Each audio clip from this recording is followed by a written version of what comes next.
आज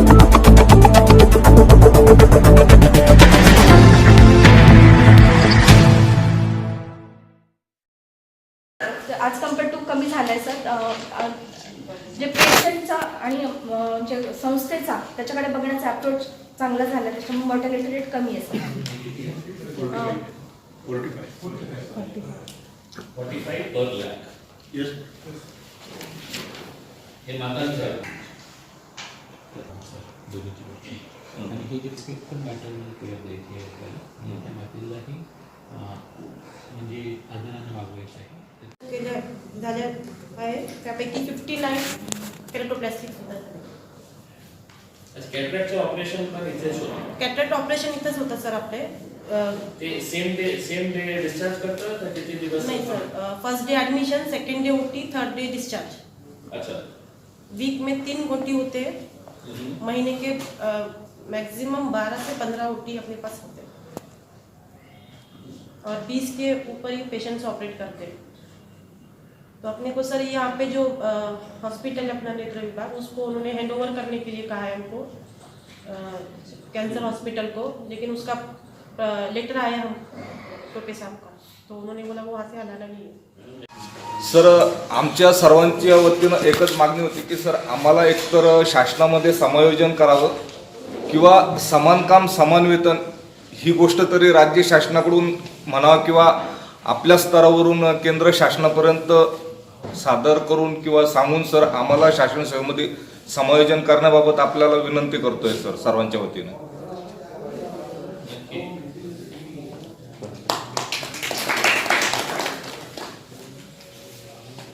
तेही आपल्याला बाईप ऑफ करायचे आहे. म्हणजे आपण याच्यामध्ये कॉम्पिटिशन करू शकत नाही की आमचं खूप चांगला फिगर आहे की दुसऱ्या एरियामध्ये इतकं लोक मदर इन्फंट डेथ होत आहे, आपल्याकडे त्याच्यापेक्षा कमी होत आहे. तर त्या अनुषंगाने आपल्याला आनंदी होण्याचे काय कारण काय असतं? म्हणजे हेही 18-19 डेथ रिव्ह्यू कमिटी असते सर. प्रत्येक मॅटर्नल डेट आपण अवेलेबल करतो. त्याच्यामध्ये मेडिकल कॉलेज असतात, सिव्हिल सर्व्हिस असतात आणि तुम्ही जे ऑफिसर्स असतात आणि जिथे डेथ झालेली आहे त्या लोकांना बोलवतो. सगळेजण एकत्र बसतात आणि ती डेथचं कॉज काय आहे. ॲक्च्युली डिलेज असतात कुठेतरी, एक तर ते एक डिले समजलं तुम्ही दवाखान्यात पोहोचण्यासाठी त्यांना अडचण आली. आपले जे 800 ॲम्ब्युलन्स आहेत ते त्यांना अवेलेबल झाल्या नाही किंवा त्यांना माहिती नव्हतं त्याच्याबद्दल, दॅट इज डिले टू. म्हणजे समजलं पण ते पोहोचू शकले नाही आणि डिले ती आपल्या हॉस्पिटलमध्ये आलेली आहे की पण तिला वेळेत अटेंड करता आलं नाही, हा डिले 3. मग ते जे किती जो कोणता डिले आला त्याच्यावर मग ॲक्शन ती कमिटी घेतली आणि मग त्या पद्धतीने त्या सगळ्यांना तसं इन्स्ट्रक्ट करते आणि पूर्ण डिस्ट्रिक्टसाठी त्याच्या गाईडलाईन आणि मला हे विचारायचे आहे, हे सांगायचे आहे की सोयगावला, सिल्लोडला, वैजापूरला, गंगापूरला इथे येण्यासाठी काय सुविधा आहे? आईचं ऑपरेशन आपल्याला ऑप्थॅल्मॉलॉजी हे करायचं असेल तर मोठे मोठे हॉस्पिटल जे बांधलेले आहे आपण लोकांच्या सेवेसाठी केलेले आहे ना, हे रिझनिंग होऊ शकत नाही. आम्ही तर सस्पेंड करावं लागू. तर नियम आहे की एक सेपरेट हे असायला पाहिजे. पण आपण लोकांची सुविधा बघणार आहे का आमच्याकडे पैसे नाही आहे? म्हणजे कोट्यवधी रुपयांच्या इतके घोषणा जे होत आहे ते कुठे जातं पैसे? तर तुम्ही आम्ही जे निवेदन दिले असेल त्याचा प्रस्ताव दिलेले असेल त्याची कॉपी मला पाठवा. त्यामध्ये आपण 10 ते 19 वर्षापर्यंत जे काही मुलं आणि मुली असतात त्यांना मार्गदर्शन करण्याचं काम करतो. प्रत्येक तालुक्याला आपले काउन्सिलर नेमलेले आहेत, ते RH आणि SDHला असतात. तिथं आपलं मैत्री क्लिनिक नावाचं क्लिनिक असतं. तिथे 10 ते 19 वर्षापर्यंतच्या मुलांना जे काही प्रॉब्लेम्स असतात, त्यांना समजा एज्युकेशन संदर्भात काही अडचणी असतील किंवा पिअर प्रेशर असेल किंवा करिअर काउन्सिलिंगसाठी आईवडील म्हणजे त्यांच्या विरुद्ध जर एज्युकेशन घ्यायचं म्हणत असतील, अशा बऱ्याचशा वेगवेगळ्या म्हणजे वेगवेगळ्या गोष्टींवर आपण तिथे आमचे काउन्सिलर काउन्सिलिंग करतात. अशा प्रकारे आपला पूर्ण प्रोग्राम चालतो. किती आहे काउन्सिलर? सर आपल्याकडे 4 काउन्सिलर आहेत आता. 5 पोस्ट व्हॅकंट आहेत तर ते आता भरणार आहेत. डोर टू डोर नाही सर, क्लिनिकमध्ये RHच्या क्लिनिकमध्येच येतात. RHलाच आपलं एक क्लिनिक आहे तिथंच येतात. तिथे मग डॉक्टरांकडे आले तर डॉक्टर्स काही प्रॉब्लेम असतील तर तिकडे रेफर करतात. हां, आणि सर कसं आहे, गाव पातळीवर आम्ही सध्या आपल्या प्रत्येक तालुक्यांमधून म्हणजे दोनच PSC निवडलेले आहेत. तिथं पियर एज्युकेटर आहेत, आशांमार्फत तिथे आम्ही पियर एज्युकेटर नेमलेले आहेत. ते सुद्धा गाव पातळीवर काय करतात, मुलांना अवेअर करतात. एक ग्रुप बनवलेला आहे, त्यांचं ट्रेनिंगसुद्धा झालेलं आहे या प्रोग्रामचं. आशांचंही ट्रेनिंग झालेलं आहे.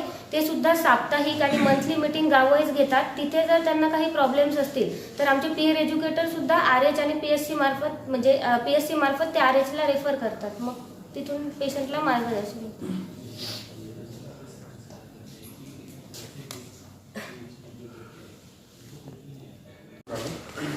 त्याच्यामध्ये आपण sir national vision program IDSP आहे सर, त्याचे इंचार्ज आहेत कोल्डकर सर. BMO आहेत, मलेरियाचे इंचार्ज आहेत. त्याच्यानंतर GMC सोबत आपण प्रोग्राम इम्प्लिमेंट करतो सर. नंतर आयुष प्रोग्राम इम्प्लिमेंट करतो सरांच्यासोबत.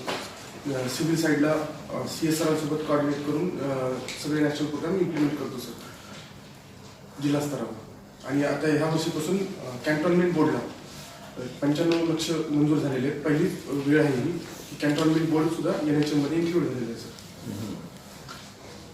आणि आपल्याकडे एक NHM सिल्लोड आहे सर. पूरे प्रोग्राम जो ऑफिसर्स हैं इनके अंदर है, इनको रिपोर्टिंग करते हैं. आता या नवीन वर्षासाठी आपल्याला काय ॲन्युअल प्लॅन तयार केलं का? केले आहे सर. हां सर, त्याने पाठवलेलं सर. आता प्रिपेअर करतो ते सर आम्ही. 2 वर्षाचे त्यांनी 2 वर्षाचं सांगितलं प्लॅन करायला. 22-23 23. हो. सगळ्यांकडे कोऑर्डिनेट करून सर करतो ते सर. कधीपर्यंत होणार ते? एक 8 ते 10 दिवसात कम्प्लीट होईल. नक्की होणार? हं? ऑलमोस्ट कारण मला असं सांगण्यात आलेलं आहे की मतलब आपल्याकडे येऊन आलेल्या ज्या आहेत, मी स्वतः विचारलो दिल्लीमध्ये, ते आपण रामास्वामींकडे लेक्चर त्यांचं ते नॅशनल स्टेट, स्टेटचं कन्सिडर करू स्टेट. तर आपण 8-10 दिवसामध्ये हे करा. नवीन काही PHCs ते ऑलरेडी पाठवलं आहे सर. आपण IDW ऑलरेडी पाठवलेलं आहे. पाठवलं सर आपण. बांधकामचा जो PIP आहे ना 22-23 आणि 23-24 तो शासनाला पाठवून दिला आहे. पण आता हे पॉप्युलेशनच्या आधारावर काही अपग्रेड पण करणार PHCला RH मध्ये? नाही सर, ते जे प्रत आराखड्यामध्ये जर का अपडेट म्हणजे मान्यता भेटलेली असेल तरच तो प्रस्ताव PSCचा अरेस्ट करा, मग आपल्याला आपण फक्त पाठवतो. पण जर अपडेट झालेले असेल स्टेटमध्ये. आणि जसे मग आपण पाठवलेले आहेत जे RS साठीचे प्रस्ताव सिव्हिल हॉस्पिटल. आता याच्यामध्ये सर 15 फायनान्समध्ये सर प्रत्येक तालुक्याला क्लिनिक इस्टॅब्लिशमेंटसाठी प्रपोज केलेलं सर. तालुका क्लिनिक समजा त्यामध्ये. तर ऑलरेडी सिल्लोडला एक आहे, तरी पण तिथे लोकसंख्या 25,000ला एक क्लिनिक अशा पद्धतीने प्रपोज केले सर आम्ही. जैसे PSC कहते हैं ना वैसे अगर आ रहे हैं यानी कि उसके साथ कोई ना कोई बंदा आया है तो उसको 3 दिन यहाँ पे रहना है. कहाँ रहना है? आपने सड़क के ऊपर रहो. वहाँ पे संता फाउंडेशन द्वारा एक शेड बनाया हुआ है पेशंट के नाते में. कॅन्सर हॉस्पिटलला आणि सर आपली तिथे इश्यू असा आहे की ती जागा कॅन्सर हॉस्पिटलला पहिली सिव्हिल कॅन्सरला दिली. सर अपने एक ट्राइपॉड है इसका. ती जागा आम्हाला परत देऊ. आपल्याला दुसरी महाराष्ट्र सद्यस्थितीमध्ये सर आपल्याकडे 10 आयुष डिस्पेन्सरी आहे निजामकालीन. त्यापैकी 4 दवाखाने आयुर्वेदिकचे आहे आणि 6 युनानी आहे. सर याच्यात 1947च्या नंतर म्हणजे आपण 1961 जरी धरलं जिल्हा परिषद स्थापन झाल्याच्या नंतर, तर 1961च्या नंतर एकही नवीन आयुष दवाखाना आयुर्वेद किंवा युनानी मराठवाड्यात नवीन दवाखाना स्थापन झालेला नाही.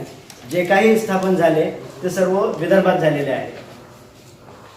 सर सद्यस्थितीमध्ये हे झालं ग्रामीण भागातला आयुष इन्फ्रास्ट्रक्चर. याच्या व्यतिरिक्त आपण CS टेंडर ज्या ठिकाणी शहरी भाग आहे त्या ठिकाणी आयुष सर्व्हिसेस NHM मधून प्रोव्हाइड करतोय. त्या असे आपल्याकडे 5 रुग्णालय आहेत, 3 जिल्हा रुग्णालय आणि 2 ग्रामीण रुग्णालय. या ठिकाणी आपले 12 आयुष युनिट्स आहेत. आयुर्वेद, युनानी आणि होमिओपॅथिक डॉक्टर्स या ठिकाणी अपॉइंटेड आहेत. आपण जे आयुष सर्व्हिसेस देतो त्याच्यात प्रामुख्याने OPD सर्व्हिसेस आहे, कॅम्प्स आहे, आयुष कॅम्प्स, नंतर मायनर पंचकर्म आणि मायनर इलाज बिल तदबीर. नंतर आपण काही ठिकाणी उदाहरणार्थ जुना बाजार या ठिकाणी हिजामा थेरपी सुरू केलेली आहे, कपिंग थेरपी.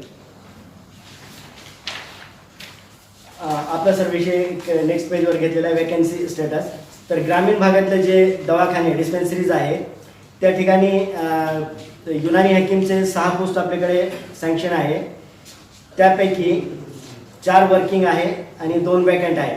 आणि रिमार्कमध्ये हे त्याचं एक्सप्लेनेशन दिलं आहे की 6 युनानी दवाखान्याच्या ठिकाणी सध्या एकच युनानी हकीम म्हणजे युनानी अर्हताधारक ते कार्यरत आहे. 3 ठिकाणी शासनाच्या आदेशावरून BMS डॉक्टर अपॉइंट केलेले आहे युडीजवर आणि बाकी 2 वॅकंट आहे. याच्या व्यतिरिक्त आयुर्वेदिक डिस्पेन्सरीजवर वेकन्सी नाही. कंपाऊंडरची फक्त 1 वेकन्सी आहे, ते मागच्या वर्षी रिक्त झालेली आहे सेवानिवृत्तीमुळे. पण पिऊन जे आहे दवाखान्यावरचे ते 10 पद सँक्शन आहे आणि 7 वॅकंट आहे. याच्या व्यतिरिक्त सर आपण काही सूचना केलेले होते ॲडिशनल CEOला की युनानी दवाखाना जुना बाजार या ठिकाणी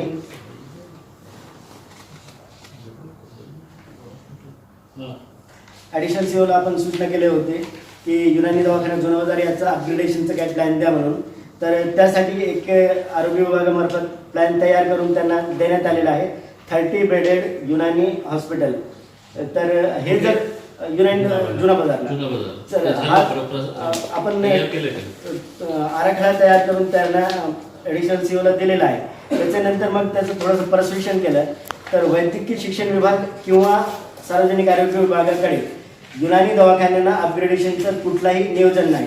तर याच्यावर बरंचसा खल झाला. नंतर आम्ही असं ठरवलं की आता शासनाकडे जायचंच नाही. हे दवाखाने जिल्हा परिषदेचे आहे तर जिल्हा परिषद स्वयंसंपादक उत्पन्नातून याला अपग्रेड करू. शासनाचा जे दवाखाना आहे तसंच राहणार आणि तो Unani dispensary and Unani hospital याच्यातलं जे अँड युनानी हॉस्पिटल आहे तर ते जिल्हा परिषदचे स्वयंसंपादित फंडमधून त्याला अपग्रेड करायचं आहे. शासनाकडे जायची गरजही पडणार नाही. तर विषय समितीमध्ये हा विषय ठेवला होता आम्ही. विषय समितीने मंजुरी दिली याला आणि मागच्या GB मध्ये जिल्हा परिषदेच्या GB मध्ये हा विषय ठेवला आणि GBनेही प्रोसिडिंगवर घेतला. याला लाईकली टू बी जसं याचा प्रोसिडिंग घेऊन जाईल तर आम्ही पुढच्या याच्यावर स्टेज सुरू करणार आहे. तिथे एवढं सगळं करण्यापेक्षा DTC मध्ये आपण ठेवू ना. नाही आधी हे घरामध्ये आलं की DTC कडे आपल्याला मागता येईल. तिकडे खूपच वेळ जातो. आपण DTC मध्ये मागता येईल. DTCने रेस किया तो आ जाता है. आपल्याकडे BOT नाही आहे. BOT योजना तर नाही सर याची. कारण खूप प्राईम लोकेशन आहे ना ते. सर ॲक्च्युली तिथे ना आम्ही आमचं मेडिसिन स्टोअर पण जे आहे जे दिल्ली गेटला होतं ते पडलेलं आहे 2 वर्षापासून. आणि गेस्ट हाऊसमध्ये ते तिथल्या जिल्हा परिषदेचे असताना होतं तर तिथे आम्ही त्याचाही प्रस्ताव केलेला आहे की 1-2 मधल्या मेडिसिनमध्ये काम करतो. नमस्कार सर, मी विशाल देशमुख. मी गव्हर्नमेंट मेडिकल कॉलेजमध्ये फॅसिलिटी मॅनेजर म्हणून काम करतो टेलिमेडिसिन सेंटरमध्ये. सर मी 2009 पासून तिथे कार्यरत आहे. आपल्या इथे सर मेडिकल कॉलेजला पूर्ण मराठवाड्यासाठी हब आहे आणि आपल्या RH आणि सिव्हिल हॉस्पिटलमधून आपल्याला केसेस रेफर होतात सर ऑनलाईन आणि आपण त्यांना मार्गदर्शन करतो. तसंच आपला अजून एक हब जे आहे ते सिव्हिल हॉस्पिटलला आहे सर, जिथे आपल्या ई-संजीवनी OPD आणि HWC कन्सल्टेशन चालतं आणि जिल्ह्यातील सर्व CHO आणि RHचे जे काही डॉक्टर्स आहेत ते आपल्या सिव्हिल हॉस्पिटलला अटॅच आहेत सर आणि स्पेशालिस्टसाठी आपल्या मेडिकल कॉलेजला अटॅच आहेत सर. आत्तापर्यंत आपण जे आहे सिव्हिल हॉस्पिटलचं सर 52,901 पेशंटला मार्गदर्शन केलेलं आहे सर यावर्षी ई-संजीवनी OPD आणि HWC मध्ये सर. आरोग्य विभाग के लोगों से आपने बात करें किस मुद्दे पर?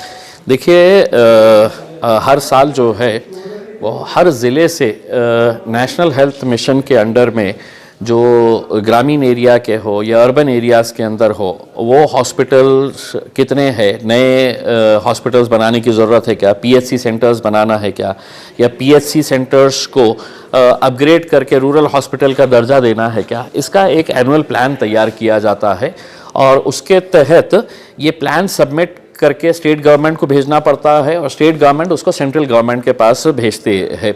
मैंने जब सेंट्रल गवर्नमेंट के पास है तो इसकी जानकारी हासिल की कि अभी तक नेशनल हेल्थ मिशन के अंडर में औरंगाबाद ज़िले के अंदर का क्या प्लान आया है, तो मुझे पता चला कि अभी प्लान इनका तैयार ही नहीं हुआ है, अभी सबमिट नहीं हुआ है।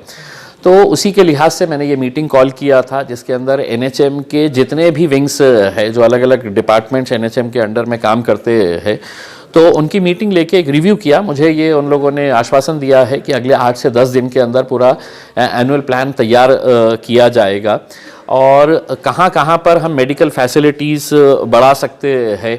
अभी एक नया सेंट्रल गवर्नमेंट का ये आया है कि हम अर्बन एरियाज़ के अंदर भी हेल्थ क्लिनिक्स डेवलप कर सकते हैं। तो ऐसे तकरीबन 25 हेल्थ क्लिनिक्स जो है वो औरंगाबाद ज़िले के लिए सैंक्शन किए गए हैं, जिसके अंदर हम औरंगाबाद में भी हेल्थ क्लिनिक्स सेंट्रल गवर्नमेंट के फंड से हम खोल सकते हैं। उसके लिए हमको जगह की ज़रूरत है, तो हमने उनसे पूरी डिटेल्स लिए कि कहाँ कहाँ पर खोलने का आपका जो सर्वे हुआ है वो ले हम कलेक्टर साहब के पास और म्यूनसिपल कमिश्नर साहब के साथ बैठ के औरंगाबाद में और कहाँ पर हम हेल्थ क्लिनिक्स स्टार्ट कर सकते हैं, तो इसके बारे में भी चर्चा हुई। और आगे फ्यूचर के अंदर चाहे वो ऑप्थेल्मोलॉजी के ऑपरेशंस गांव के अंदर आँखों का बड़ा प्रॉब्लम होता है, जो बुज़ुर्ग लोग खेती के अंदर काम करते हैं तो उन लोगों को आँखों की बड़ी तकलीफ़ होती है, तो वो ऑपरेशन के लिए उन्हें यहाँ पर आना पड़ता है, औरंगाबाद में आके उनको ऑपरेशन कराना पड़ता है, 3 दिन तक उनको हॉस्पिटल के अंदर रहना पड़ता है। तो हम ये चाह रहे हैं कि ग्रामीण एरिया के अंदर कम से कम तालुका प्लेसेस के ऊपर, चाहे वो कन्नड़ हो, गंगापुर, वैजापुर, खुलदाबाद, सोएगांव, सिल्लोड़, ऐसी जगहों के ऊपर जो जो सेंटर्स है वहाँ पर अगर एक हमने लैब अगर ये किए हैं, ऑपरेशन थिएटर्स सिर्फ आँखों के ऑपरेशन के लिए, तो यकीनन वो लोगों को यहाँ पर आने की ज़रूरत नहीं पड़ेगी। तो उसकी भी एक डिटेल रिपोर्ट तैयार की जा रही है।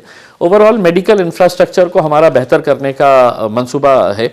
चूँकि मैं हाई कोर्ट के अंदर PIL फाइल किया हूँ और हर महीने कोर्ट है तो उसका रिव्यू लेता है कि कितनी पोस्ट है, तो ग्रामीण इलाकों के अंदर अभी भी मतलब बहुत सारी पोस्ट खाली पड़ी हुई है, तो वो कितने पोस्ट है, क्यों नहीं भरे जा रहे हैं, तो वो कोर्ट को इन्फॉर्म किया जाएगा कि इतना होने के बावजूद भी ग्रामीण इलाकों के अंदर ये पोस्ट अभी तक खाली पड़े हुए हैं। हॉस्पिटल की बिल्डिंग है लेकिन डॉक्टर्स नहीं है, डॉक्टर्स है तो नर्सेज नहीं है, नर्सेज है तो मेडिकल का इक्विपमेंट नहीं है, मेडिसिन नहीं है। तो ये सब चीज़ें हम कोर्ट को बार बार लेकर आ रहे हैं, जो पब्लिक इंटरेस्ट लिटिगेशन मैंने फाइल किया हूँ, तो उसकी भी जानकारी हमने हासिल किए है और हम कोशिश करेंगे कि जल्द से जल्द जितने भी वेकेंट पोस्ट है वो पूरे वेकेंट पोस्ट ग्रामीण इलाकों के अंदर भरे जाना चाहिए।